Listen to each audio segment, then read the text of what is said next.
আরো একটা ক্লাস নিয়ে আমি চলে এলাম তোদের সামনে হিস্ট্রি ক্লাসের মধ্যে। তো আগের দিন আমি যে 3টে প্রশ্ন করিয়েছিলাম তারপর থেকে আমি আজকে পড়ানো শুরু করব। যে 3টে প্রশ্ন পড়েছিলাম সেই ভিডিওটা আমি দিয়ে দিয়েছি।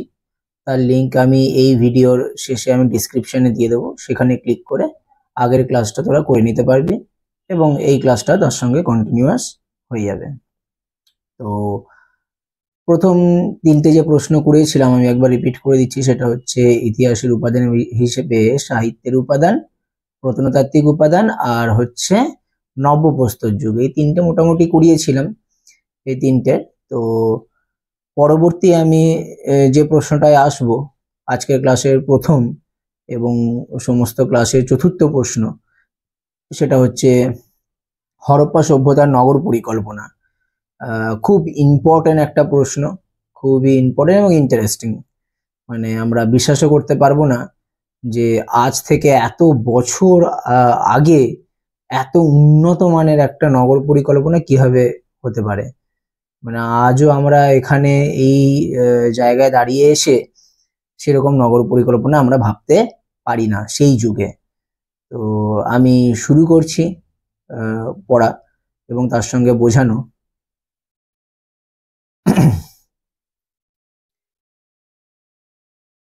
বিশ্বের প্রাচীনতম সভ্যতাগুলির মধ্যে হরপ্পা ও সিন্ধু সভ্যতা এক বিশিষ্ট স্থান অধিকার করে রয়েছে। একসময়ে বৈদিক সভ্যতাকেই ভারতের প্রাচীনতম সভ্যতা হিসেবে ধরা হতো। মানে যখন হরপ্পা সভ্যতা আবিষ্কার হয়নি তখন আমরা বৈদিক সভ্যতাকেই মনে করতাম সব থেকে প্রাচীন সভ্যতা, কিন্তু বৈদিক সভ্যতারও অনেক আগে এই হরপ্পা সভ্যতা কিন্তু ছিল। কিন্তু বিংশ শতকের তৃতীয় দশকে দয়ারাম সায়ানী ও রাখাল দাস বন্দ্যোপাধ্যায়ের নেতৃত্বে হরপ্পা সভ্যতা আবিষ্কারের পর সেই ধারণার পরিবর্তন ঘটে। তো মোটামুটি 1921 এবং 21 সালে হরপ্পা এবং 1922 সালে মহেঞ্জোদারো, এই দুটো যখন আবিষ্কার হওয়ার পর আমাদের এই ধারণা বদলালো যে বৈদিক সভ্যতার অনেক আগে, কারণ বৈদিক সভ্যতা ছিল গ্রাম কেন্দ্রিক সভ্যতা, তো তারও অনেক আগে একটা সভ্যতা ছিল যেখানে একটা নগর কেন্দ্রিক সভ্যতা। সিন্ধু ও তার উপনদীগুলির তীরে গড়ে ওঠা এই সভ্যতা ছিল মূলত নগর কেন্দ্রিক এবং তাম্র ব্রোঞ্জ যুগের প্রতিনিধিত্বকারী উচ্চ পর্যায়ের সভ্যতা। মানে বেসিক্যালি এখানে যে ধাতুর যে প্রচলন ছিল সেটা হচ্ছে তামা আর ব্রোঞ্জ। প্রায় 1.3 মিলিয়ন বর্গ কিলোমিটার বিস্তৃত এই সভ্যতার 2800টিরও বেশি স্থান ও 1500টিরও অধিক কেন্দ্র আবিষ্কৃত হয়েছে, যার সময়কাল আনুমানিক 3000 খ্রিস্টপূর্বাব্দ থেকে 1500 খ্রিস্টপূর্বাব্দ পর্যন্ত। এই সভ্যতার সবচেয়ে বৈশিষ্ট্যপূর্ণ দিক ছিল তার সুচিন্তিত পরিকল্পিত নগরায়ন, যা প্রাচীন ভারতের প্রথম নগরায়নের নিদর্শন বহন করে। তো এই হরপ্পা সভ্যতার মেন যে বিষয়টা ছিল সেটা হচ্ছে একটা খালি নগর বললেই তো হয় না, একটা সিটি তৈরি হয়ে গেল এরকম নয়, একটা প্ল্যান সিটি, দারুণ একটা প্ল্যান সিটি করা, এবং যেটা ভারতে যে নগরায়নের প্রথম একদম সৃষ্টি এই হরপ্পা সভ্যতা। সিন্ধু সভ্যতার শহরগুলি অত্যন্ত সুচিন্তিত ও পরিকল্পিতভাবে নির্মিত হয়েছিল। হরপ্পা ও মহেঞ্জোদারো এই সভ্যতার দুটি প্রধান নগরী হলেও, মানে যেরকম সিটির মধ্যে একটা যদি আমি ধরে নিই যে মেন সিটি, একেবারে মেন সিটি সেটা ছিল, মানে সিন্ধু সভ্যতার যে মেন দুটো সিটি ছিল সেটা হচ্ছে হরপ্পা আর মহেঞ্জোদারো। এগুলো থাকলেও আরো কিছু কিছু শহর কেন্দ্রিক সভ্যতা ছিল, সেটা হচ্ছে চানহুদ্র, ধোলাভিরা, লোথাল, কালীবঙ্গান, বনওয়ালি প্রভৃতি শহরগুলিতেও উন্নত নগরায়নের সুস্পষ্ট চিহ্ন পাওয়া যায়। এই সকল শহর সাধারণত দুটি ভাগে বিভক্ত ছিল। এই প্রত্যেকটা শহরেরই দুটো ভাগে বিভক্ত ছিল, এটা একটা জেনারেল ক্যাটাগরিতে তারা বিভক্ত ছিল। মানে একটা সোশ্যাল ডিসক্রিমিনেশন সেখানে কিন্তু দেখা গেছিল। কেন? পশ্চিম দিকে উঁচু দুর্গাঞ্চল ছিল এবং পূর্ব দিকে বিস্তৃত নিম্নাঞ্চল ছিল। এই পশ্চিম দিকে ঢিবি, একটা কালো মানে তোর কৃত্রিম একটা ঢিবি তৈরি করা হতো যেখানে কিছু লোক বসবাস করত। আর পূর্ব দিকে নিম্ন স্তর ছিল, লো ল্যান্ড যাকে বলে, ওটা হাইল্যান্ড, এটা হচ্ছে লো ল্যান্ড। এই লো ল্যান্ডে কিছু লোক বসবাস করতো। এবার কারা বসবাস করতো? স্বাভাবিকভাবে আমাদের যদি সোশ্যাল স্ট্রাকচার ধরি, উঁচু জায়গায়, খুব প্রোটেক্টিভ এলাকা এবং তার চারদিকে সেই পাঁচিল দেওয়া ছিল। হ্যাঁ, তো ওইখানে শাসকরা ছিল, অভিজাতরা ছিল, মানে হাইফাই লোকরা কিন্তু ওখানে থাকতো। আর বেসিক্যালি যারা কৃষক, শ্রমিক, মানে সাধারণ মানুষ, তারা কিন্তু এই পূর্ব দিকের নিম্নাঞ্চলে বা লো ল্যান্ডে তারা কিন্তু থাকতো। এবং আগেই বললাম যে ওই যে দুর্গাঞ্চল, মানে যে উঁচু যে জায়গাটা, পশ্চিম দিকের যে উঁচু জায়গাটা, সেখানে কিন্তু প্রাচীর দিয়ে প্রোটেক্ট করা ছিল। হরপ্পা শহরগুলির অন্যতম বৈশিষ্ট্য ছিল সুশৃঙ্খল রাস্তাঘাট। শহরের রাস্তা উত্তর, দক্ষিণ ও পূর্ব পশ্চিমে অক্ষ বরাবর সমকোণে ছেদ করে বিস্তৃত ছিল। দেখ, এই জায়গাটা আমি একটুখানি বোঝাচ্ছি। দুটো রাস্তা, একটা এরকম ভাবে আসতো এইভাবে উত্তর দক্ষিণ থেকে, একটা পূর্ব পশ্চিমে এইভাবে এসে এটা ইন্টারসেক্ট করতো, ঠিক আছে? তো আবার এইখানে একটা করতো। তো এরকম করতে করতে চৌকো চৌকো চৌকো চৌকো কিন্তু একটা জিনিস তৈরি হতো, মানে রাস্তাগুলো তৈরি হতো চৌকো চৌকো চৌকো। আমি যদি আমাদের সেই ছোটবেলায় যে খোপ কাটা যে অঙ্কর খাতাগুলো দেখি, ওই যেরকম খোপ কাটাগুলো ছিল ওরকম খোপ কাটা অঙ্কের মতোই কিন্তু এখানে রাস্তাগুলো ছিল। প্রত্যেকটা রাস্তাকে ইন্টারসেক্ট করতো এরকম ভাবে সমকোণে। তো এই পরিকল্পনার ফলে শহরটির আয়তকার ও বর্গাকার ব্লকে বিভক্ত হতো। কখনো আয়তকার, কখনো বা বর্গাকার ব্লকে বিভক্ত হতো। তো রাস্তার প্রস্থ ছিল প্রায় 9 থেকে 34 ফুট পর্যন্ত এবং কোথাও কোথাও রাস্তার মোড়ে খুঁটি পুঁতে যানবাহনের ধাক্কা থেকে বাড়িকে রক্ষা করার ব্যবস্থা করা হতো। মানে এক্সিলেন্ট সমস্ত আইডিয়া ছিল সেই সময়। প্রথমত বিশাল বড় বড় রাস্তা ছিল, প্রচুর, যেরকম চওড়া সেরকম লম্বা এরকম রাস্তাও ছিল এবং মানে খুবই পরিকল্পনা। তখন যেটুকু গাড়িও চলতো, আমাদের তো এখানে মানে কোনো কিছু প্রোটেকশনে, বাড়ি ঘরের প্রোটেকশনে নেই। আমরা অনেক সময় সোশ্যাল মিডিয়ায় দেখতে পাই যে একটা বাড়ি হোটেলে ঢুকে যাচ্ছে, ঘরের মধ্যে ঢুকে যাচ্ছে, মানে তার মানে চালাতে চালাতে কন্ট্রোলের বাইরে গিয়ে ঢুকে যাচ্ছে। কিন্তু সেই সময় সেটা ছিল না। সেই সময় অত স্পিডের গাড়িও ছিল না। কিন্তু যেটা গাড়ি ছিল, যে সমস্ত গাড়ি ছিল, সে গরু গাড়ি হোক, যেভাবেই হোক, তারা যে গাড়িগুলো তারা ইউজ করতো, সেখান থেকে বাড়িগুলোকে রক্ষা করার জন্য খুঁটি পুঁতে রাখতো যে এই অবধি তুমি আসতে পারবে, এর ভেতরে আর তুমি যেতে পারবে না, বাড়িটাকে প্রোটেক্ট করার জন্য। মানে কি প্ল্যানিং! রাস্তার পাশে সুসজ্জিত থাকতো নিকাশি নালা। আসবো, এটা পরে নিয়ে তো আরো ডিটেলসে আসবো। এটা এখানে লেখা আছে নিকাশি নালা, ডাস্টবিন। মানে সেই যুগে আমরা তো এখানে খাই, ফেলে দিই রাস্তায়, যা নোংরা হবে হবে। এই যে এত বৃষ্টি হচ্ছে, বন্যা হয়ে যাচ্ছে, সবকিছু হচ্ছে, তার মেন কারণ আমরা সব ফেলে দিচ্ছি রাস্তার মধ্যে এবং ড্রেনগুলো জাম হয়ে যাচ্ছে এবং জাম হয়ে যাওয়ার ফলে এই বন্যা হচ্ছে। তারা তখন ওইখানে করতোই না ওটা। মানে মেন্টালিটি ওদের আলাদা ছিল, ওদের নিকাশি ব্যবস্থা দারুণ ছিল এবং ডাস্টবিন, প্রতিটা ঘরের সামনে ডাস্টবিন ছিল। ডাস্টবিনে লোকে কিন্তু নোংরা ফেলতো। ও আলো দেওয়ার খুঁটি, যা আধুনিক পৌর ব্যবস্থার পূর্বসূরি বলেই প্রতীয়মান হয়। আমাদের যেরকম রাস্তায় যেরকম লাইট ল্যাম্প আছে সেরকমই। তো সেই সময় তার ইলেকট্রিসিটি ছিল না, তো তারা ওই লম্ফ মতো ব্যবস্থা ছিল, যাতে ওখানে যাতায়াত করতে সুবিধা হতো। বাড়িগুলিও পরিকল্পিতভাবে গঠিত হতো। অধিকাংশ ছিল পোড়া মাটির ইট দিয়ে তৈরি। বাড়িগুলো খুবই পরিকল্পিতভাবে তৈরি হতো এবং যে ইট তৈরি হতো, আর যে পোড়া মাটির ইট, মানে সেই যুগে সেই সময় আমরা এখনো এসে পোড়া মাটির ইট ইউজ করছি, যে ইটগুলো দিয়ে আমরা বাড়ি বানাই, সেগুলো মাটিটাকে পুড়িয়ে সেটাকে ইউজ করছি। তারা সে কত বছর আগে, প্রায় আজ থেকে 3000 বছর আগে তারা কিন্তু ওই ধরনের ব্যবস্থা করতো। মানে এত বছর আগে কিন্তু এই জিনিসগুলো করতো।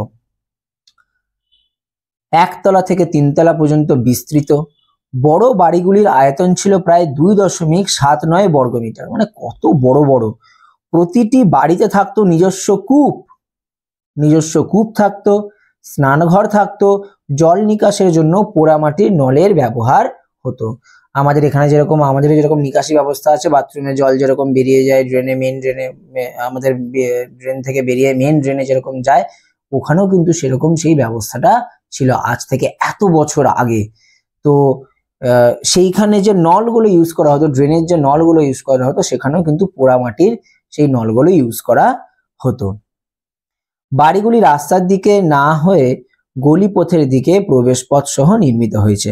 ধর এটা মেন রাস্তা, এখানে তার বাড়ি, আর এই সাইড থেকে একটা গলি গেছে, এই সাইড থেকে এদিকে গলি গেছে। তো মেন রোডের ওপরে কিন্তু কারুর দরজা এরকম হতো না, তাদের এই গলি থেকে এসে এই গলি থেকে এসে এবারে বাড়িতে ঢুকতে হতো, এরকম বিষয় ছিল। মানে একটা প্রাইভেসি তারা মেনটেন করতো।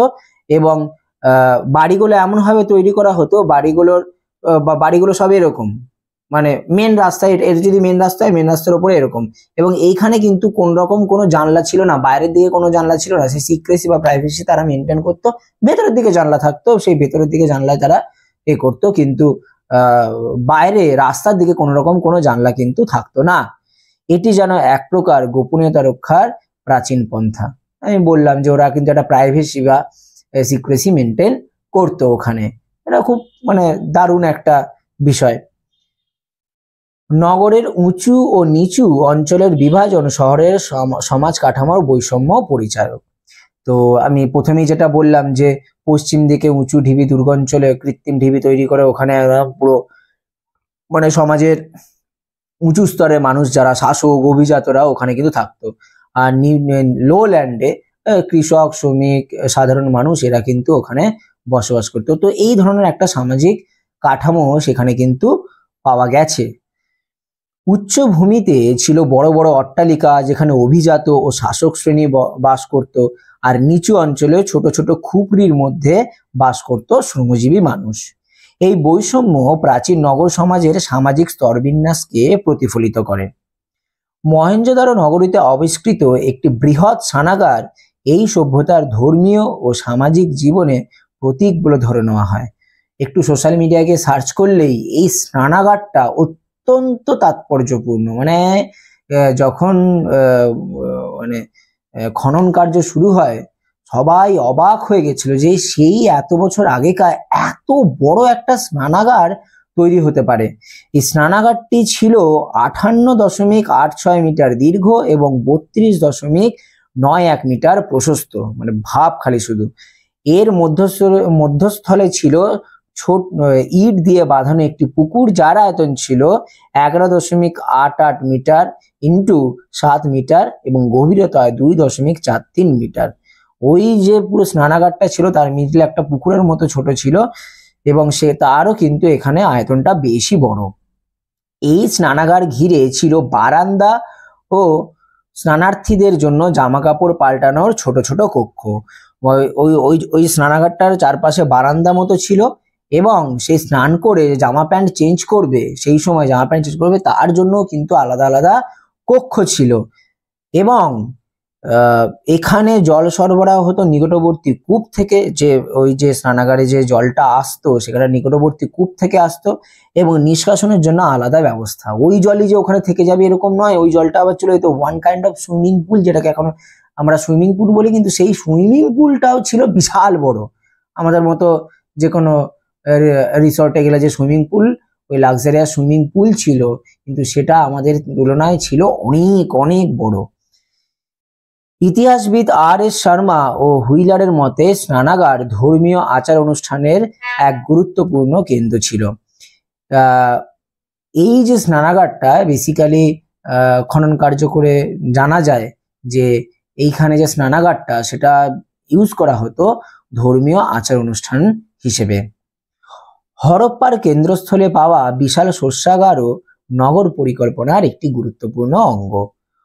50.75 ইন্টু 41.15 মিটার এই শস্যাগার দুটি ব্লকে বিভক্ত ছিল। মানে এত বড় একটা শস্যাগারও ছিল, সেটাও খুব ইম্পর্টেন্ট। স্নানাগারের মতো এটাও খুব তাৎপর্যপূর্ণ। যারা খনন কার্য চালিয়েছিলেন তাদেরকে অবাক করে দিয়েছিল যে এত বড় শস্যাগার সেই সময় ছিল, সেটা কিন্তু বোঝাই যায় না। এবং শস্যাগারটি দুটি ব্লকে বিভক্ত ছিল, এবং প্রত্যেকটি ব্লকে 6টা করে ঘর ছিল। এই শস্য প্রক্রিয়াজাতকরণের জন্য ঘরগুলোর সামনে ছিল মঞ্চ, যার উপর পাওয়া গিয়েছিল যব ও গমের দানা।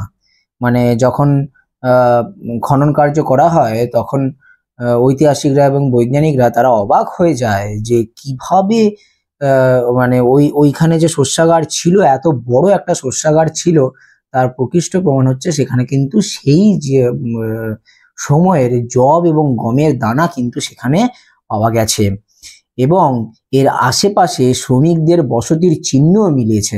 মানে শস্যাগারের আশেপাশে শ্রমিকদের কিন্তু বসবাসের চিহ্ন মিলেছে। মানে এটা ওয়ান কাইন্ড অফ হতে পারে যে সেই শস্যাগারটাকে প্রোটেক্ট করার জন্য সিকিউরিটি সিস্টেমের হিসেবে ব্যবহার করত। স্টুয়ার্ট পিগার্ট ও হুইলারের মতে এই শস্যাগার একরকম প্রাচীন ব্যাংক হিসেবে কাজ করত। এই শস্যাগারটা শুধুমাত্র শস্যাগার হিসেবে, মানে সেই সময় প্রাচীন ব্যাংক, কেন প্রাচীন ব্যাংক সেটা বলি। প্রথমত সেই সময় তো ওই লেনদেনের হিসেবে টাকা তো ইউজ হতো না, এই এই জিনিস বিনিময় প্রথা হতো যে ভাই তোমাকে আমি চাল দেবো, তুমি আমাকে ধান দাও, এরকম বিষয়টা। বা তোমাকে আমি চাল দিলাম, তুমি আমাকে নীল দাও, হ্যাঁ নীল যেগুলো এগুলো হতো। তো বিভিন্ন রকম এই জিনিস আদান প্রদান কিন্তু মানে ওয়ান কাইন্ড অফ, তোমাকে আমি মানে এই মোবাইলটা দিলাম, তুমি আমাকে এই পেনটা দাও, এই জিনিস বিনিময় ছিল, কোনো টাকার বিনিময় কিন্তু সেই সময় ছিল না। তো সেই জন্য শস্যটাই সেই সময় কিন্তু আমাদের আজকে যেরকম ব্যাংক যেরকম টাকাটা গচ্ছিত রাখে, সেরকম সেই সময় শস্যাগারটা কিন্তু ওখানে ওই জব, গম, ধান এগুলো কিন্তু ওখানে মজুদ রাখা হতো, সেখানে তার বিনিময় প্রথা হিসেবে বা গচ্ছিত সম্পদ হিসেবে কিন্তু ওখানে রাখা হতো। হরপ্পা সভ্যতার অন্যতম গৌরবময় দিক ছিল এর উন্নত জল সরবরাহ নিকাশি নালা ব্যবস্থা। এইবারে এখানটায় আসি। অত্যন্ত গুরুত্বপূর্ণ এখানে যে সেই সময় একটা অত্যন্ত জল সরবরাহ ব্যবস্থা ছিল এবং ব্যবহৃত জল নিষ্কাশনের জন্য তারও একটা খুব সুন্দর ব্যবস্থা ছিল। মানে কোনো নোংরার কোনো জায়গা নেই। প্রতিটি বাড়ির স্নানঘর থেকে নর্দমার মাধ্যমে জল নিষ্কাশনের ব্যবস্থা ছিল। রাস্তায় 1 থেকে 2 ফুট গভীর ঢাকা দেওয়া নর্দমা এবং নিয়মিত ব্যবহারের জন্য ম্যানহোলও ছিল। এই ব্যবস্থা সমসাময়িক মিশর এবং মেসোপটেমিয়ার তুলনায় উন্নত বলে বিবেচিত হয়। আমরা অনেক সোশ্যাল মিডিয়ায় দেখতে পাই যে মিশর আমরা দেখি না, আমরা করি না, হরপ্পা সভ্যতা নিয়ে কতজন আমরা কি দেখতে পাই। আমরা দেখি হরপ্পা সভ্যতার সেই সময় প্রচুর তুতেনখামুনের পিরামিড থেকে প্রচুর সম্পদ পাওয়া গেছে, প্রচুর বড়লোক ছিল। হ্যাঁ ছিল, মিশর সভ্যতাও যথেষ্ট উন্নত ছিল এবং মেসোপটেমিয়া সভ্যতাও যথেষ্ট উন্নত ছিল, কিন্তু তার থেকে তাদের নগর পরিকল্পনার থেকে এদের নগর পরিকল্পনা, আজকে আমরা প্রাচীন পিরামিড নিয়ে আমরা একটা 7 ওয়ান্ডার্স এর মধ্যে পড়ে, অবশ্যই সেটা একটা অত্যন্ত উৎকৃষ্ট মানের একটা শিল্পশৈল, কিন্তু আমাদের এখানে হরপ্পা সভ্যতার যে নগর পরিকল্পনা সেইখানে কিন্তু ওই সময়ের মিশর এবং মেসোপটেমিয়াতে এরকম এত সুচারুভাবে সুপরিকল্পিতভাবে নগর পরিকল্পনা ছিল না। শহরের জনগণের স্বাস্থ্য পরিচ্ছন্নতার বিষয়টি অত্যন্ত গুরুত্ব সহকারে বিবেচিত হতো। এটা খুব স্বাভাবিক, কারণ প্রত্যেকটা বাড়িতে নিকাশি ব্যবস্থা ছিল এবং নিকাশি ব্যবস্থা থাকার সঙ্গে সঙ্গে প্রত্যেকটা বাড়ির কাছে ডাস্টবিন ছিল, যে ভাই তুমি নোংরা, ওখানে কোনো নোংরা করা যাবে না। রাস্তায় মানে আমরা এরকম রাস্তায় যেরকম বেরোলে নোংরা দেখতে পাই, সেই নোংরা নয়, পরিষ্কার রাস্তা, নিট অ্যান্ড ক্লিন রাস্তা। মানে ওয়ান কাইন্ড অফ বলতে গেলে এখন যদি আমি আমেরিকা বা ইংল্যান্ডের রাস্তায় হাঁটি, যেরকম পরিষ্কার একেবারে সেরকমই পরিষ্কার রাস্তা। হরপ্পা ও মহেঞ্জোদারো শহরের ধ্বংসাবশেষ থেকে কোনো মন্দির বা দেবতায়নের স্পষ্ট চিহ্ন পাওয়া যায়নি। মানে কোন হিন্দু ধর্ম না কি ধর্ম তারা পালন করতো বা নির্দিষ্ট কোনো মূর্তি সেখানে কিন্তু পাওয়া যায়নি।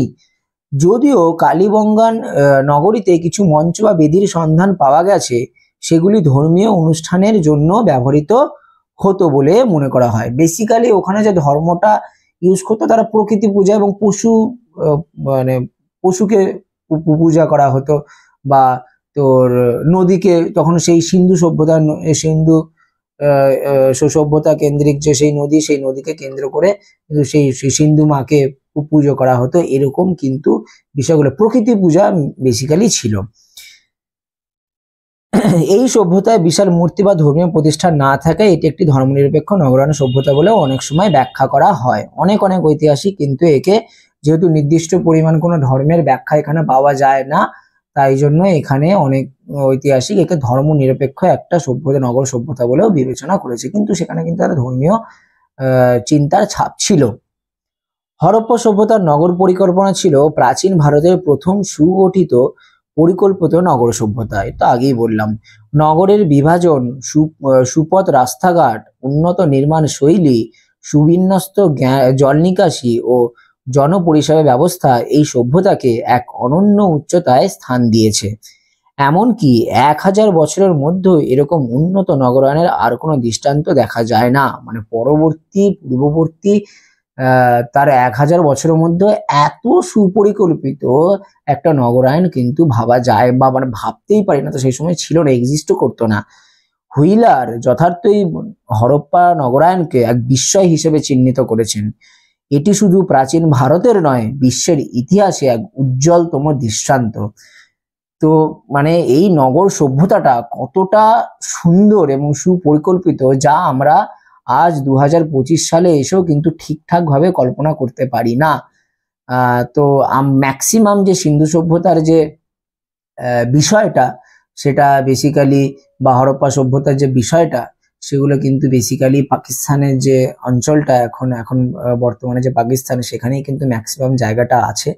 আমাদের এখানে কিছু কিছু জায়গায় আছে, গুজরাটের কিছু কিছু জায়গায় আছে, তো সেইখানটায় হরপ্পা সভ্যতা আছে, কিন্তু ম্যাক্সিমাম যে হরপ্পা সভ্যতা বা সিন্ধু সভ্যতা সেটা কিন্তু পাকিস্তানেই অবস্থিত। তো নগর পরিকল্পনা ছিল এই টোটাল বিষয়টা। নেক্সট প্রশ্নে আমি আসছি।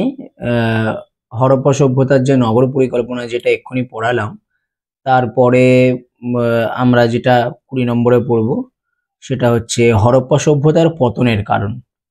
দেখ, এত বড় একটা নগর পরিকল্পনা, একটা সায়েন্টিফিক্যালি অনেকটা উন্নত একটা প্ল্যান্ড একটা নগর, সেটা কিভাবে ধ্বংস হয়েছে তার নির্দিষ্ট বা প্রপার কোনো কারণ নেই। মানে এই একটা কারণের জন্য ভূমিকম্প হয়েছিল, তো পুরো শহরটা পুরো সভ্যতাটা ধ্বংস হয়ে গেছে, এরকম ভাবে বিষয়টা নয়। ঠিক আছে, তার পেছনে বিভিন্ন বৈজ্ঞানিক, বিভিন্ন আবহবিদ, বিভিন্ন প্রত্নতাত্ত্বিকরা বিভিন্ন রকম কারণ দেখেছেন, বিভিন্ন কারণ, এবং এই বিভিন্ন কারণের মধ্যে কিছু না একটা কারণের মাধ্যমে এই হরপ্পা সভ্যতার পতন হয়েছিল। কিন্তু প্রপার একটা কারণকে পুরো একদম এস্টাবলিশড করা গেছে যে হ্যাঁ এইটার জন্যই হরপ্পা সভ্যতার পতন হয়েছে, তা কিন্তু বলা যায় না। দেখ, আমি তাহলে পড়া শুরু করছি, দেখা যাক কতটা কি হয়। বিশ্ব সভ্যতার ইতিহাসে হরপ্পা বা সিন্ধু উপত্যকার সভ্যতা একটি বিশিষ্ট স্থান অধিকার করে আছে। বিশ্ব সভ্যতা তো বটে, বিশেষ করে ইন্ডিয়ার ক্ষেত্রে এই সভ্যতা অত্যন্ত প্রাচীন, এবং প্রাচীন সেটা তো বড় কথা নয়, এত প্ল্যান্ড মাফিক একটা শহর কিন্তু এর আগে কোথাও দেখা যায়নি। খ্রিস্টপূর্ব প্রায় 2600 থেকে 1750 অব্দ পর্যন্ত বিস্তৃত এই সভ্যতা সুদীর্ঘ সময় ধরে তার নিজস্ব নৈপুণ্য, নগরায়ন, শিল্প ও বাণিজ্যিক কৌশলে এক উজ্জ্বল পর্ব সৃষ্টি করেছিল। কিন্তু এত বিশাল ও সংগঠিত সভ্যতার পতন যে কেমন ঘটে গেল তা নিয়ে ইতিহাসবিদ ও বিজ্ঞানীরা দীর্ঘকাল ধরেই মতবিরোধে বিভ্রান্ত। ডিপি আগারওয়ালের কার্বন 14 পদ্ধতিতে জানা যায় যে খ্রিস্টপূর্ব 1750 সালের পরে এই সভ্যতার আর কোনো সুসংহত নিদর্শন পাওয়া যায় না। তো কিভাবে এই সভ্যতার পতন হলো, কি তার কারণ ছিল, তার মানে বিভিন্ন ঐতিহাসিকদের মধ্যে একটা মতপার্থক্য বা তার একটা সিদ্ধান্তে পৌঁছাতে কিন্তু পারেনি। ডিপি আগারওয়াল কার্বন 14 পরে বলেছেন যে 1750-এর পরে এই সভ্যতার আর কোনো অস্তিত্ব আর সেভাবে লক্ষ্য করা যায় না। কার্বন 14 পদ্ধতি, যেটা তো ওই একটা বস্তু কত পুরনো সেটা নির্ধারণ করার জন্য এই টেস্টটা ইউজ করা হয়। তো হরপ্পা সভ্যতায় এই কার্বন 14 পদ্ধতি ইউজ করে দেখা গেছে যে 1750-এর পরে কিন্তু এই সভ্যতার আর কোনো নিদর্শন পাওয়া যায়নি। হরপ্পা সভ্যতার পতনের কারণ অনুসন্ধানে ঐতিহাসিক, ভূতত্ত্ববিদ, আবহবিদ ও প্রত্নতাত্ত্বিকগণ বিভিন্ন মত প্রকাশ করেছেন। ফলে এখনো পর্যন্ত কোনো একক সর্বজনগ্রাহ্য মত প্রতিষ্ঠিত হয়নি।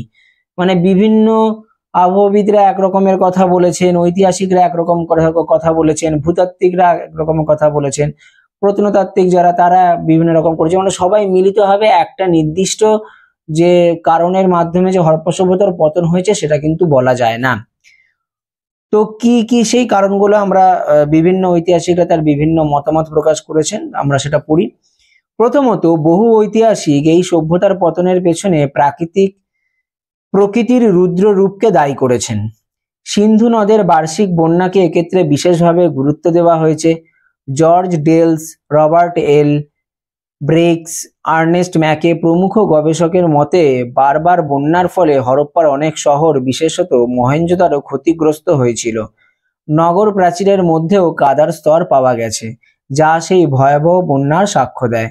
তবে এ তত্ত্বেও দ্বন্দ্ব রয়েছে, কারণ হরপ্পা সভ্যতার অন্যান্য কেন্দ্র যেমন কালীবঙ্গান, বনওয়ালি প্রভৃতি বন্যাপ্রবণ অঞ্চল ছিল না, অথচ সেগুলি পরিত্যক্ত হয়েছিল।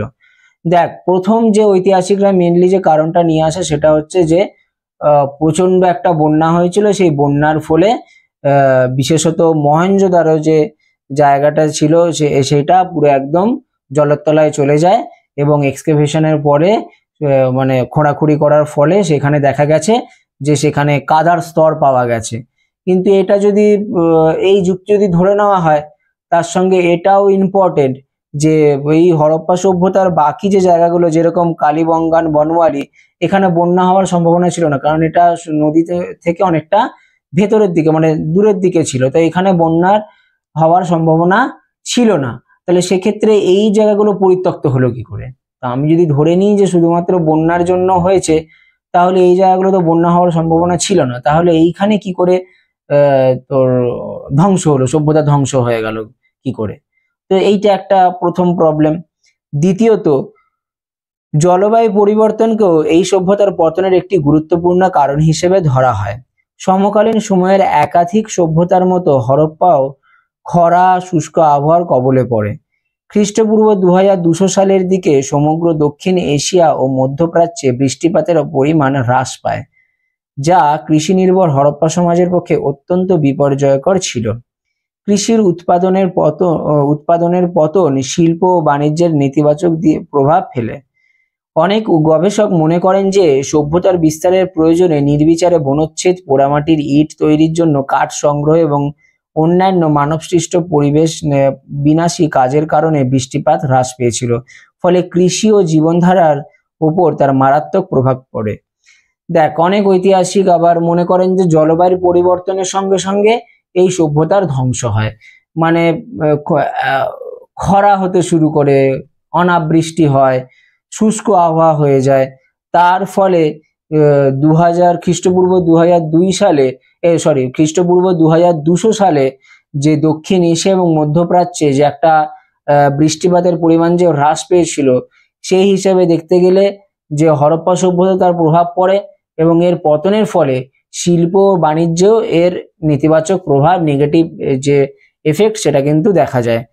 তো ঐতিহাসিকরা বা গবেষকরা এই সভ্যতা বিস্তারের প্রয়োজনে নির্বিচারে বনচ্ছেদ এবং পোড়া মাটিকে যে ইউজ করেছিল সেটাকে দায়ী করেছিল।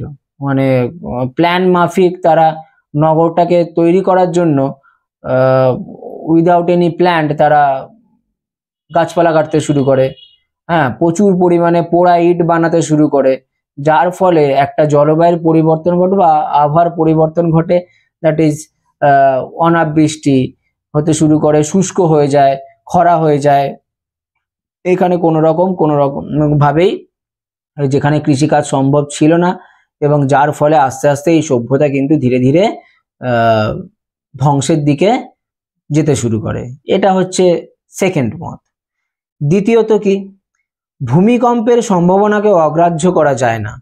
জন মার্শাল ও সাংখালিয়া প্রভৃতি প্রমুখ গবেষক মতে বহু স্থানে যে মাটি বা স্থাপত্য কাঠামো বিচ্যুত অবস্থায় পাওয়া গেছে তা ভূমিকম্পের ইঙ্গিত দেয় না। কিছু কিছু ঐতিহাসিক আবার বলেছে যে হরপ্পা সভ্যতার যে পতন হয়েছে সেটা ভূমিকম্পের ফলে হয়েছে। না কেন হয়েছে? না খোঁড়াখুড়ি করে দেখা গেছে যে সে কোথাও মানে জিনিসপত্রগুলো খুব মানে কি বলবো মানে ছড়িয়ে ছিটিয়ে আছে, ভাঙা পড়ে আছে, হ্যাঁ, একটা বিচ্যুত দেখা গেছে, মানে বিভিন্ন ধরনের জিনিসগুলো, মানে ভূমিকম্পের ফলে যেরকম হয় আর কি, মানে জিনিস পুরো লন্ডভন্ড হয়ে থাকা, এই জিনিসগুলো কিন্তু খোঁড়াখুঁড়ির ফলে দেখা গেছে। মহেঞ্জোদারোতে একসঙ্গে প্রচুর মৃতদেহের সন্ধান পাওয়া গেছে, যেগুলি আঘাতের চিহ্ন রয়েছে সেগুলি সংস্কার করা হয়নি, তা আকস্মিক বিপর্যয়ের ধারণা দেয়।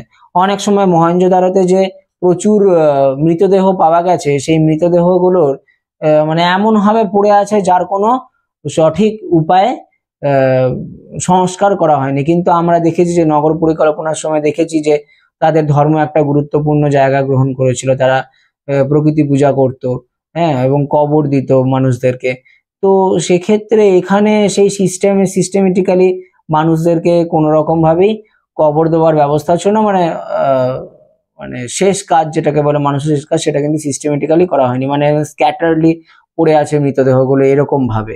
তো হঠাৎ করে এরকম হওয়া, মানে এরকম পাওয়া যাওয়াতে অনেক ঐতিহাসিক মনে করেছে যে ভূমিকম্পের ফলে এখানকার ধ্বংস হয়ে গেছে, গোটা সভ্যতাটাই ধ্বংস হয়ে গেছে। কেউ কেউ এমনকি বিশাল বাঁধ নির্মাণের প্রমাণ দিয়ে দাবি করেছেন যে নগরবাসীরা প্রাকৃতিক দুর্যোগের জন্য আগেই প্রস্তুতি নিয়েছিল, তবু তা শেষ রক্ষা করতে পারেনি।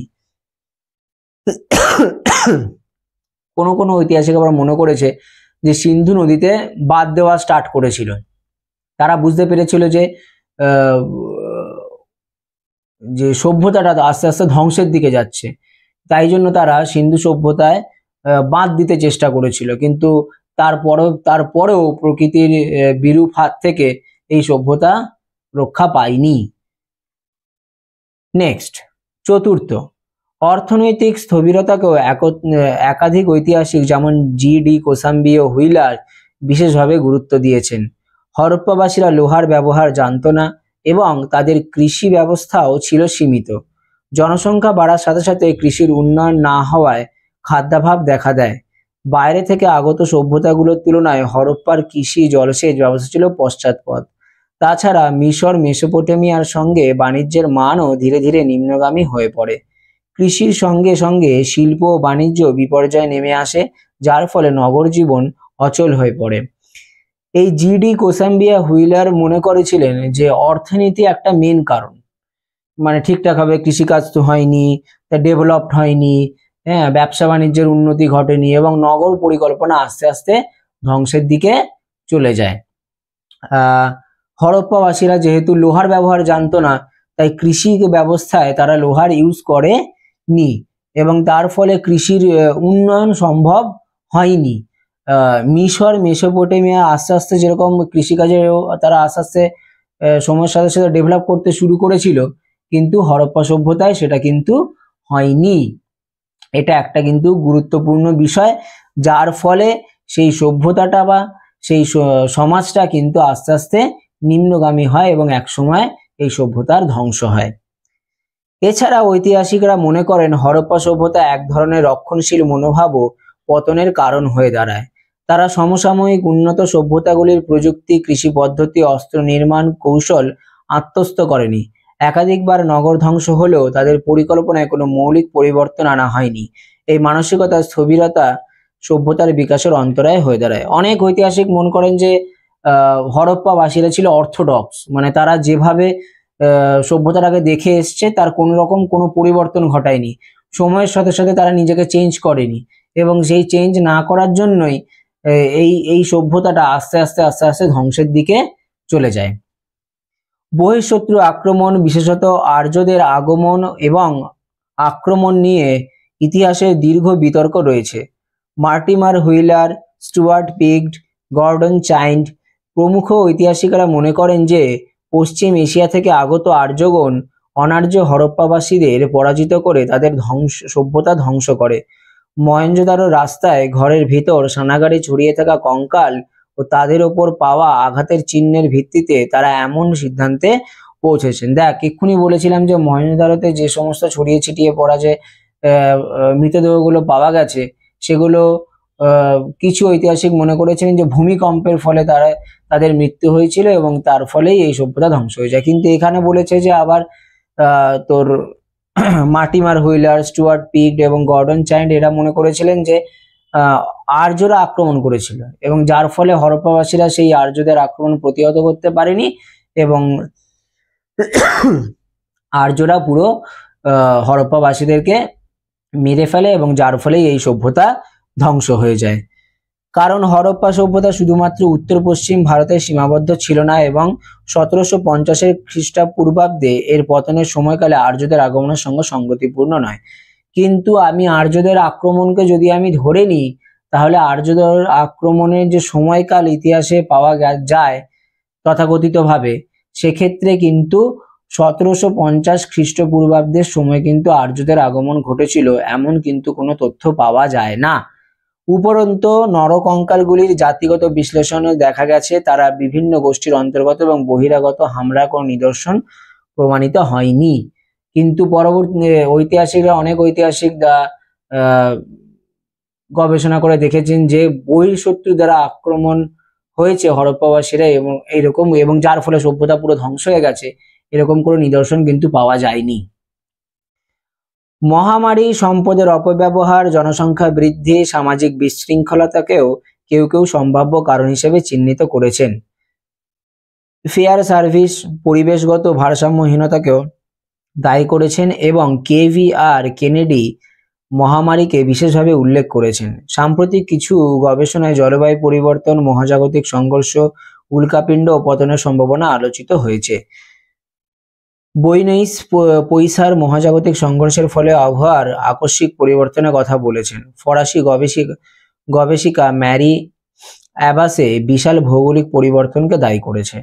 আবার কোনো কোনো ঐতিহাসিক তারা মহামারীকে একটা গুরুত্বপূর্ণ বিষয় ধরেছে যার ফলে সভ্যতা ধ্বংস হয়েছে, একটা কোনো মহামারী হয়েছিল যার ফলে এই সভ্যতা ধ্বংস হয়ে গেছে, বা আকাশ থেকে উল্কাপিণ্ড পড়ে হরপ্পা সভ্যতা পুরো ধ্বংস হয়ে গেছে। তো বিভিন্ন ঐতিহাসিক বিভিন্ন মতামত প্রকাশ করেছেন এবং ভৌগোলিক পরিবর্তন ঘটেছিল যার ফলে এই সভ্যতা ধ্বংস হয়ে গেছে। তো একটা নির্দিষ্ট কোনো কারণ কিন্তু আমি বলতে পারবো না যে এই কারণের জন্যই হরপ্পা সভ্যতা ধ্বংস হয়ে যায়। ফলে দেখা যায় হরপ্পা সভ্যতার পতনের পেছনে কোনো একক কারণ দায়ী নয়।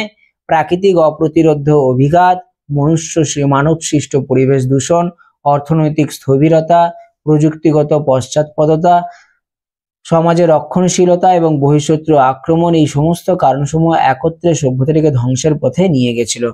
মানে একটি কোনো কারণের মাধ্যমে আমি সভ্যতার ধ্বংস কিন্তু খুঁজলে আমি কোনো সময়ের জন্যই এর কনক্লুশনে পৌঁছাতে পারবো না। এতগুলো সম্মিলিত কারণের মাধ্যমেই কিন্তু এই সভ্যতাটা ধ্বংস হয়। এই সমস্ত কারণসমূহ একত্রে সভ্যতাটাকে ধ্বংসের পথে নিয়ে গিয়েছিল। তাই কোনো ঐতিহাসিকই এখনো পর্যন্ত একটি নির্দিষ্ট কারণের ভিত্তিতে এই পতনের ব্যাখ্যা দিতে পারেননি। তবে এটুকু নিশ্চিত বলা যায় যে হরপ্পা সভ্যতার পতন ছিল এক দীর্ঘমেয়াদী প্রক্রিয়া যা ধীরে ধীরে বিভিন্ন অন্ত ও বহিঃ কারণের সম্মিলিত প্রভাবে সংগঠিত হয়েছিল। তো বিভিন্ন কারণের মাধ্যমে কিন্তু হরপ্পা সভ্যতার পতন ঘটেছিল এবং দুম করেই হয়ে যায়নি যে আজকের হরপ্পা সভ্যতা ছিল, তো কিছু এমন একটা ঘটলো, কোনো একটা প্রাকৃতিক দুর্যোগ ঘটলো যার ফলে পরের দিন আর হরপ্পা সভ্যতা নেই, এরকম বিষয়টা একদমই নয়। এই সভ্যতার যে পতন ঘটেছিল তা খুবই ধীরে ধীরে এবং বিভিন্ন কারণ ছিল তার পেছনে, এবং তার ফলেই এই সভ্যতার অন্ত এবং বহিঃ কারণের মানে বাইরে এবং ভেতরের কারণগুলো আস্তে আস্তে প্রকট হওয়ার সঙ্গে সঙ্গে এই সভ্যতারও আস্তে আস্তে ধ্বংস হতে শুরু করে। এটুকু ঠিক যে হরপ্পা সভ্যতা যে ধ্বংস হয়েছিল তা জলবায়ু একটা গুরুত্বপূর্ণ কারণ ছিল। হ্যাঁ, তো সেখানে একটা কিন্তু জলবায়ুর পরিবর্তন কিন্তু একটা গুরুত্বপূর্ণ কারণ। শুধুমাত্র যে প্রচুর বৃষ্টি হয়েছে বলে তাও নয়, বা ভূমিকম্প হয়েছে, খরা হয়েছে এই জন্য নয়, প্রত্যেকটা কারণই খুবই ইম্পর্টেন্ট। আবার দেখা যায় মনুষ্য সৃষ্ট কারণের জন্য যে পরিবেশ নষ্ট হয়েছিল, হ্যাঁ, প্রচুর পরিমাণে তোর গাছপালা কেটে দেওয়া হয়েছিল, পোড়াইটের ব্যবহার বেড়ে গেছিল নগরায়নের জন্য। কিন্তু আবার এর সঙ্গে সঙ্গে অর্থোডক্সও ছিল যে কৃষিকাজ উন্নত মানের হয়নি। হ্যাঁ, সেই পুরনো পন্থীতে কৃষিকাজ মানে শুরু হয়েছিল, এখনো পর্যন্ত সেটাই চলছে। তো এই ধরনের বিভিন্ন কারণের মাধ্যমে কিন্তু এই সভ্যতার পতন ঘটে, কোনো একটি নির্দিষ্ট কারণকে আমি বলতে পারবো না। আমি নেক্সট যে প্রশ্নটা পড়াবো সেটা হচ্ছে, প্রাগৈতিহাসিক ভারতে শিকারী ও খাদ্য সংগ্রহকারী আদিম মানবের খাদ্য উৎপাদক হয়ে ওঠার বিবরণ।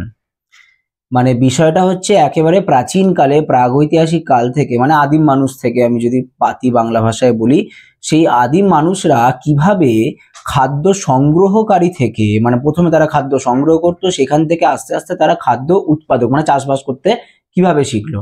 এই যে ট্রান্সফরমেশনটা, এই ট্রানজিশনটা কিভাবে ঘটলো, সেটাই কিন্তু এই টপিক। মানব সভ্যতার ইতিহাসে প্রাগৈতিহাসিক যুগ ছিল এক দীর্ঘ ও ধীরগতি পরিবর্তনের পর্ব, যেখানে মানুষ শিকারী ও খাদ্য সংগ্রহকারী জীবনধারা থেকে কৃষিভিত্তিক খাদ্য উৎপাদন ব্যবস্থায় রূপান্তরিত হয়।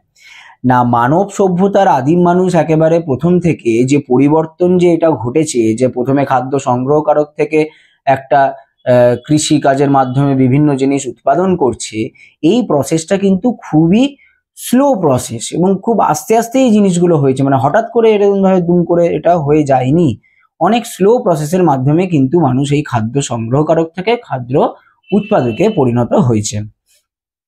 এই পরিবর্তন একদিকে যেমন অর্থনৈতিক জীবনে বিপ্লব আনে, তেমনি সমাজ, সংস্কৃতি ও জীবনযাত্রায় গভীর প্রভাব ফেলে।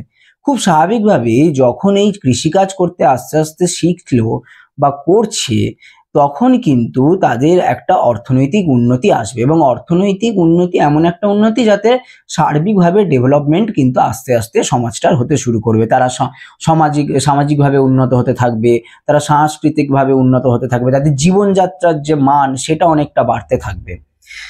ভারত উপমহাদেশের প্রেক্ষিতে এই বিবর্তনের ইতিহাস একটি মৌলিক ধারা রচনা করে, যা পরবর্তী সভ্যতা গঠনের ভিত্তি স্থাপন করে।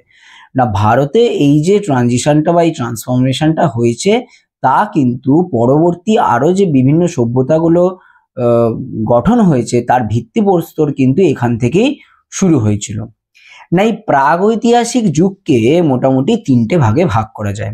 একটা হচ্ছে প্যালিওলিথিক যুগ, একটা হচ্ছে মেসোলিথিক যুগ, একটা হচ্ছে নিওলিথিক যুগ। প্যালিওলিথিক যুগ মানে একেবারে পুরা পাথর যুগ, মানে একদম মানে আদিম কাল, একেবারে আদিম মানুষ। তারপরে আসছে মেসোলিথিক পিরিয়ড, যেটা মধ্যপ্রস্তর যুগ বলা হয়, আর নিওলিথিক যুগ বা পিরিয়ড, যেটাকে নব্যপ্রস্তর যুগ বলা হয়। এই প্যালিওলিথিক আর মেসোলিথিকেই কিন্তু মানুষ বেসিক্যালি খাদ্য সংগ্রহকারক ছিল। মেসোলিথিকের লাস্টের দিকে বা নিওলিথিকের প্রথমের দিকে তারা কিন্তু আস্তে আস্তে আস্তে আস্তে টেকনোলজির মাধ্যমে, বিভিন্ন জিনিসের মাধ্যমে তারা কিন্তু খাদ্য উৎপাদকের দিকে যেতে শুরু করে।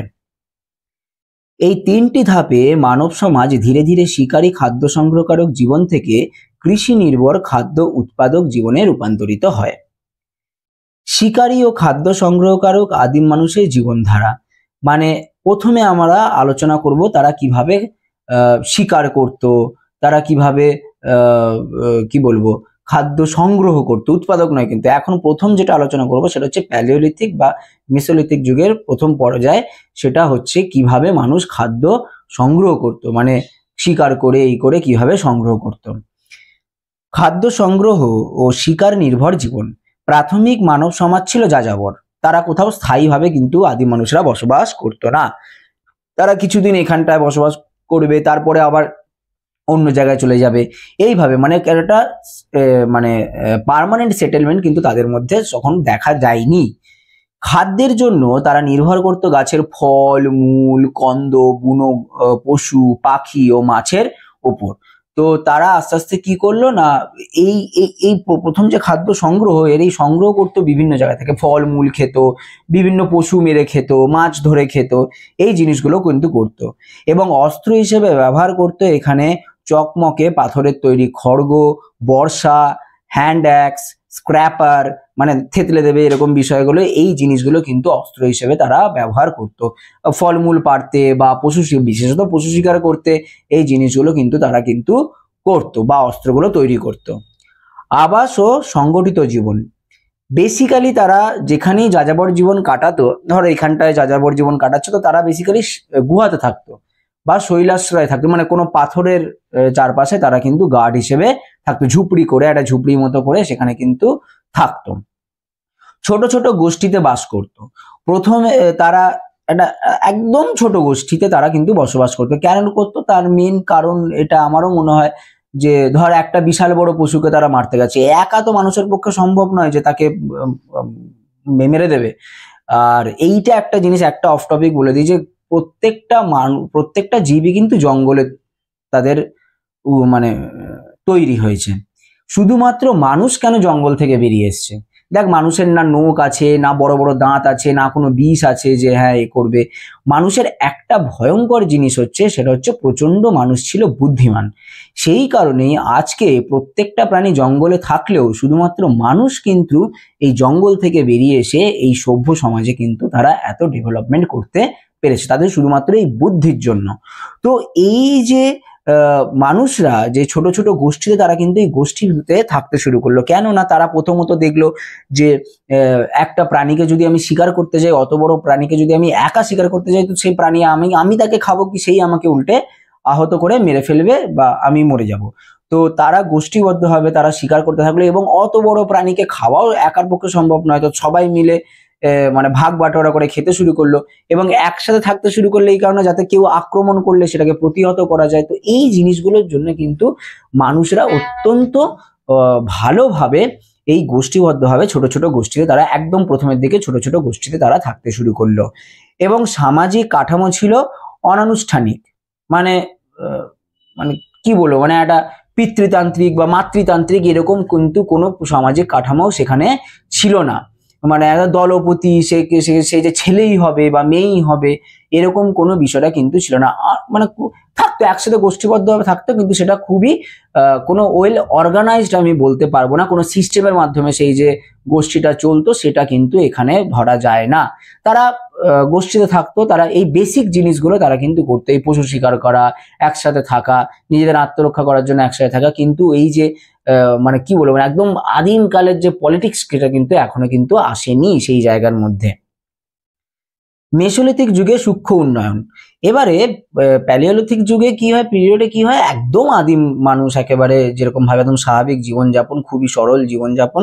সরল মানে কোনো কমপ্লিকেশন, এত বড় গোষ্ঠী, এত বড় এই ওই এরকম কিন্তু কিছু ছিল না। তারা কিন্তু যুদ্ধ করে প্রচন্ড বাঁচত। তো সিম্পল লাইফ মানে এই সিম্পল লাইফ নেই, প্রচন্ড কিন্তু যুদ্ধ স্ট্রাগল করে কিন্তু এই বনাঞ্চলে বা প্রকৃতির সঙ্গে তাকে স্ট্রাগল করে থাকতে হতো। যেরকম নর্মাল জঙ্গলের পশুরা এখন করে, সেরকম এই স্ট্রাগল করে কিন্তু বাঁচতে হতো। মেসোলিথিক পিরিয়ডে এসে তারা কিন্তু আস্তে আস্তে একটু একটু ডেভেলপমেন্টের দিকে এগোয়। প্রায় 10,000 খ্রিস্টপূর্বাব্দ থেকে শুরু করে 8,000 খ্রিস্টপূর্বাব্দ পর্যন্ত এর বিস্তৃতি। এই সময়ে মাইক্রোলিথ নামক সূক্ষ্ম পাথরের অস্ত্র ব্যবহার শুরু হয়। আগের দিকে মানে প্যালিওলিথিক যুগে যে অস্ত্রগুলো ছিল সেগুলো অনেকটা বড় বড় ছিল। এবারে আস্তে আস্তে তারা আরো পাথরটাকে শার্প করে আরো করে ছোট ছোট অনেক রকমের পাথর, মাইক্রোলিথিক মানে হচ্ছে ছোট, তো এই ছোট ছোট পাথরের অস্ত্র কিন্তু তারা ব্যবহার করতে শুরু করে। খাদ্য সংগ্রহে ফাঁদ, জাল, বর্ষার ব্যবহার লক্ষ্য করা যায়। দেখ, এতদিন পর্যন্ত ওই ছুঁড়ে বা এখানে শিকার করতো, ওকে মারতো, মাছ শিকার, মাছ ধরতো, এগুলো করতো। এবারে তাদের বুদ্ধির মাধ্যমে, বিভিন্ন বুদ্ধির মাধ্যমে তারা জাল তৈরি করলো, তারা একটা ফাঁদ তৈরি করলো যে দূর থেকে করবো, আমি সামনে আর যাব না, পশুর সামনে আমি আর যাব না। তো এই যে আমি বললাম যে কেন মানুষ শুধুমাত্র জঙ্গল থেকে বেরিয়ে এই সভ্য সমাজে বাস করছে, তার বুদ্ধির জন্য। তো তারা আস্তে আস্তে জাল, ফাঁদ এগুলো তৈরি করলো এবং বর্ষার ব্যবহার মানে দূর থেকে ছুটতে যেতে পারে, যাতে সামনে পশুর যাতে যেতে না হয়, এই জিনিসগুলো তারা কিন্তু করতে শুরু করলো। এগুলো ডেভেলপ হচ্ছে।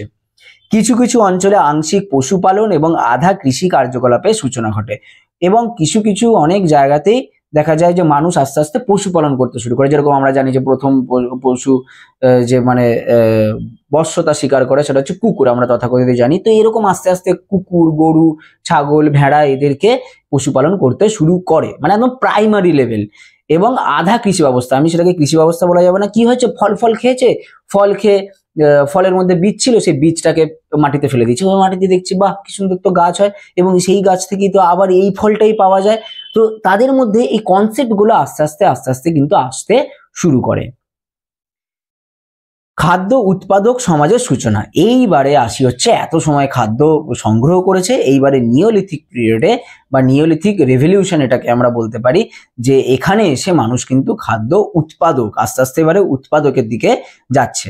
প্রায় 7,000 খ্রিস্টপূর্বাব্দ থেকে ভারতের বিভিন্ন অঞ্চলে কৃষিকাজের নিদর্শন পাওয়া যায়। মানুষ ধীরে ধীরে শস্য চাষ করতে শেখে, বিশেষত গম, যব, ধান ইত্যাদি। মানুষ ধীরে ধীরে এইবারে এই শস্যগুলো চাষ করতে শুরু করছে আস্তে আস্তে ধীরে ধীরে। কিভাবে? এবং খুবই প্রাইমারি লেভেল, মানে বিশাল বিস্তীর্ণ জমি নিয়ে সেখানে কিন্তু চাষবাসের কোনো ব্যবস্থা নেই, বিশাল টেকনোলজি নিয়ে কিন্তু সেখানে কোনো চাষবাসের কি হয়, প্রাইমারি লেভেলে একেবারে কিন্তু এই জিনিসগুলো করে। কিন্তু তারা মানে শুরু করে যে গম, যব, ধান এগুলো চাষ করা আস্তে আস্তে কিন্তু শুরু করে। খাদ্য উৎপাদনের ফলে খাদ্যের নিরবচ্ছিন্ন যোগান নিশ্চিত হয়, যা সমাজে স্থায়িত্ব আনে। এতদিন খাওয়ার জন্য কেন ঘুরতে, এক জায়গা থেকে আরেক জায়গায় কেন যেত, যাযাবর জীবন কারণ করতো না, খাওয়ার জন্য খাদ্য সংগ্রহ করতো বিভিন্ন জায়গা থেকে। কিন্তু তাদের মধ্যে যখন এই গম, যব, ধান বা আরো বিভিন্ন জিনিসপত্র আস্তে আস্তে আরো যখন পরে করতে শিখলো, তখন তারা দেখলো যে বাহ, আমি তো এখানে বসে এখানে করেই তো আমি করতে পারি, আমাকে তো এই মানে অন্য জায়গায় দৌড়াতে হচ্ছে না, অন্য জায়গায় যেতে হচ্ছে না। তো তাদের মধ্যে একটা কিন্তু সেই স্টেবিলিটিটা আসতে শুরু করলো যে কিভাবে আমি স্থায়িত্বটা আনবো। তারা কিন্তু এই আস্তে আস্তে আস্তে আস্তে পার্মানেন্ট সেটেলমেন্টের দিকে কিন্তু এবারে যেতে শুরু করছে। পশুপালন ও গৃহপালিত প্রাণী। কৃষির পাশাপাশি গরু, ছাগল, ভেড়া, কুকুর প্রভৃতি প্রাণী গৃহপালিত হতে শুরু করে। মানে বিভিন্ন প্রায় কৃষির কাজের সঙ্গে যুক্ত থাকার ফলে এরা কিন্তু এই কৃষিকাজের সঙ্গে বিভিন্ন কিন্তু গৃহপালিত পশু, গরু, ছাগল, ভেড়া, কুকুর এরা কিন্তু মানুষের সঙ্গে আস্তে আস্তে থাকতে শুরু করলো। পশুপালন ছিল দুধ, মাংস, কৃষিকাজে সাহায্যের জন্য গুরুত্বপূর্ণ। এইবারে আরো একটা গুরুত্বপূর্ণ জিনিস ছিল যে কৃষিকাজ করার জন্য আমি যদি মাটি ধরি, কত মাটি একটা মানুষ খুঁড়বে, সে তো আরো কষ্টকর বিষয় যে মাটি খুঁড়বে, সেখান থেকে ধান, যব, গম এগুলো উৎপাদন করবে। তারা দেখলো বা গরুকে তো গিয়ে লাগানো যায়, বা কৃষিকাজে তো ভেড়া, ছাগল এদেরকে তো বেশ ভালোভাবে লাগানো যায়, মানে বিশাল অঞ্চল জুড়ে নয়, অল্প জায়গায় চাষবাসের জন্য তো বেশ তো গরু ছাগলদেরও সাহায্য নেওয়া যায়। এছাড়া দেখা যাচ্ছে যে গরুর দুধ বা ছাগলের দুধ বা এদের মাংস আমাদের ওই আক্রমণ করে হিংস্র জানোয়ারদের মারতে হচ্ছে না, এদেরই মাংস, এদেরই দুধ থেকে তো আমরা যথেষ্ট পরিমাণে সবকিছু পেতে পারছি। তো ঘরে এরপরে কি হচ্ছে না, এক জায়গায় থেকেই তারা কিন্তু এই খাদ্যগুলো তারা পেতে শুরু করছে। মানে শুধুমাত্র যে কৃষিকাজ নয়, এই যে দুধ, মাংস এগুলোও কিন্তু তারা আস্তে আস্তে পাচ্ছে এবং একই জায়গায় থেকে। বসতি গঠনের সূচনা। কৃষি নির্ভর সমাজে স্থায়ী বসতির দিকে এগিয়ে যায়। আমি তো বললাম যে যেখানেই কৃষি নির্ভর হবে সেখানে এক মানুষ একটা অধিকার বোধ হবে যে বাহ, এই জমিতে তো আমি কৃষিকাজ করছি, তো সেইখানে সে আস্তে আস্তে তার বসতি স্থাপন করছে। কাদা ও খড়ের তৈরি ঘর নির্মিত হতে থাকে এবং সেই জায়গায় দেখা যায় যে সবসময় তো আর গুহায় থাকতে পারবে না, তো গুহায় থাকাও যায় না, তো তারা আস্তে আস্তে ঘর বাড়ি তৈরি করতে শুরু করলো। যে কারণ তারা চাষবাস করছে, তারা কাদা দিচ্ছে এবং কাদা থেকে ভাবছে যে বাহ, খড়ের সঙ্গে কাদা যে লেপে দিচ্ছি, তো অনেক দিন অনেক সময় তো চলে যাচ্ছে এবং অনেক দিন ধরে তো একটা ভালো রকমের ঘর তৈরি করা যাচ্ছে, নিজেদের ঘর তৈরি করা যাচ্ছে। তো সেরকম একটা পার্মানেন্ট সেটেলমেন্টের জন্য তারা ঘরও বানাতে কিন্তু আস্তে আস্তে শিখলো। বসতির চারপাশে জমি চাষ করা হতো এবং মজুত করার জন্য কুটির ও কুঠুরি নির্মাণ দেখা যায়। এবং সেই বসতি যেখানে তারা সেটেলড করছে, এই আদি মানুষরা যেখানে তারা সেটেল করছে ধীরে ধীরে, তারই চারপাশে তারা কিন্তু কৃষিকাজ করতো। তার মানে দূরে যাওয়ার দরকার নেই। আমাদের আগে মানুষ মানে সেই শিকারি বাঘ যেরকম হয় হায়না টায়না, সেরকম যে মানে স্ট্রাগল করতে হয়, দৌড়াচ্ছে, মানুষ আগে সেরকম দৌড়ে দৌড়ে দৌড়ে দৌড়ে শিকার করতো। কিন্তু এখন সেই ব্যাপারটা নেই, তারা সেটেল করছে, তারা একটা জায়গার মধ্যে আছে, একটা জমিতেই তারা কৃষিকাজ করছে, সেখান থেকেই তারা খাদ্য পাচ্ছে। যা তারা গৃহপালিত যে পশুগুলো আছে সেখান থেকেই দুধ, মাংস এগুলো তারা কিন্তু আস্তে আস্তে পাচ্ছে। মানে মানুষকে আর অত কষ্ট কিন্তু আর করতে হচ্ছে না। ভারতীয় প্রেক্ষাপটে প্রধান নিওলিথিক সংস্কৃতিগুলি। এবার ভারতের বিষয়টা ঠিক এরকমই ছিল, পৃথিবীর ম্যাক্সিমাম জায়গাতেই প্রায় এরকমই ছিল, কমন, এটা বেসিক জায়গা। কিন্তু ভারতের কোথায় কোথায় এর যে স্থানগুলো, এই নিওলিথিক পর্বে যে খাদ্য সংগ্রহকারী থেকে কিভাবে উৎপাদকের দিকে গেল, সেটা কিন্তু ভারতের বিভিন্ন জায়গায় কিন্তু ইম্পর্টেন্ট। যেটা প্রথম আমি পড়বো সেটা হচ্ছে মেহেরগড়।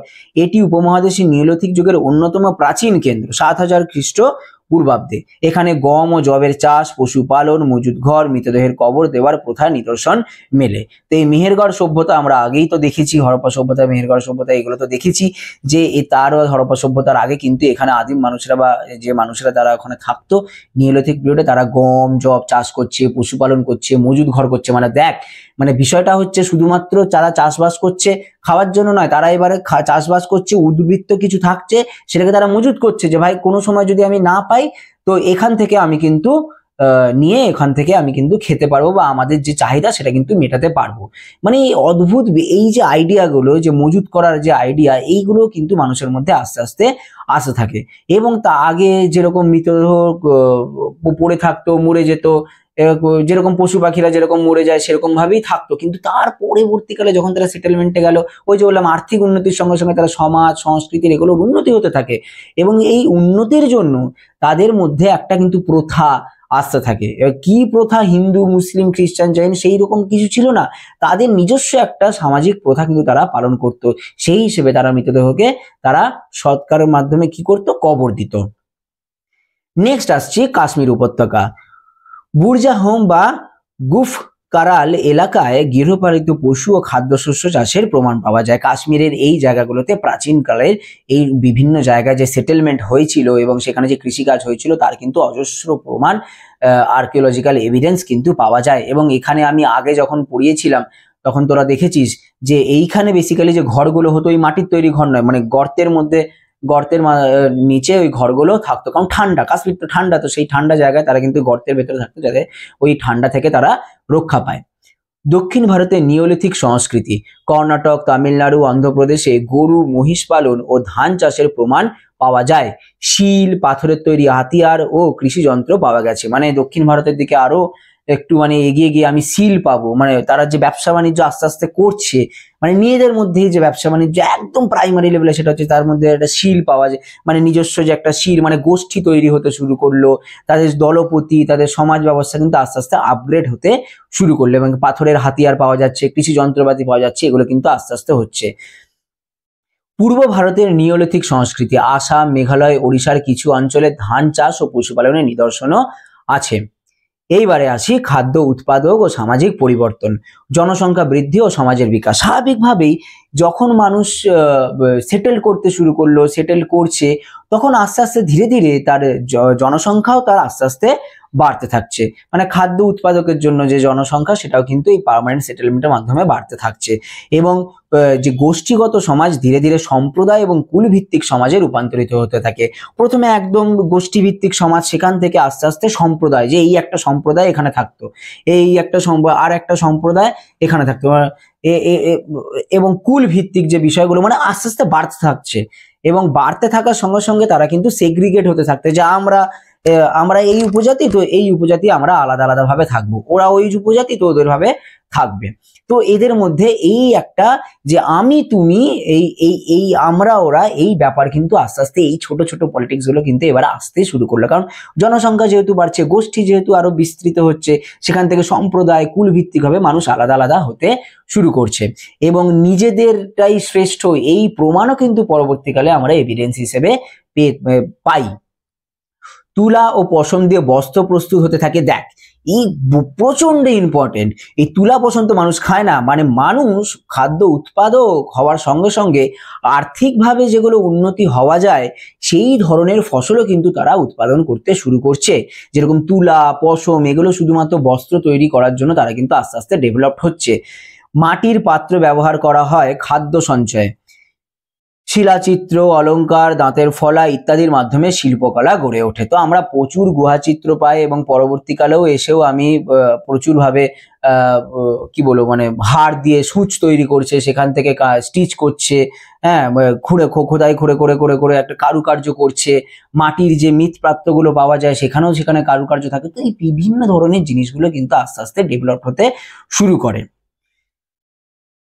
প্রকৃতির শক্তি যেমন সূর্য, বৃক্ষ, বৃষ্টি ইত্যাদির পূজা শুরু করে। তো যেহেতু মানুষ প্রকৃতির থেকেই সমস্ত কিছু পাচ্ছিল এবং প্রকৃতির মাধ্যমেই সবকিছু তারা পাচ্ছে, তো সেই কারণে তারা কিন্তু এই বৃষ্টি, সূর্য, গাছ, এদেরকে কিন্তু একটা উপাসনার জায়গা বা ধর্ম বা পূজা হিসেবে দেখতো, মানে প্রকৃতি পূজা কিন্তু তারা করতো, কারণ তো প্রকৃতি তাদেরকে সবকিছু দিচ্ছে।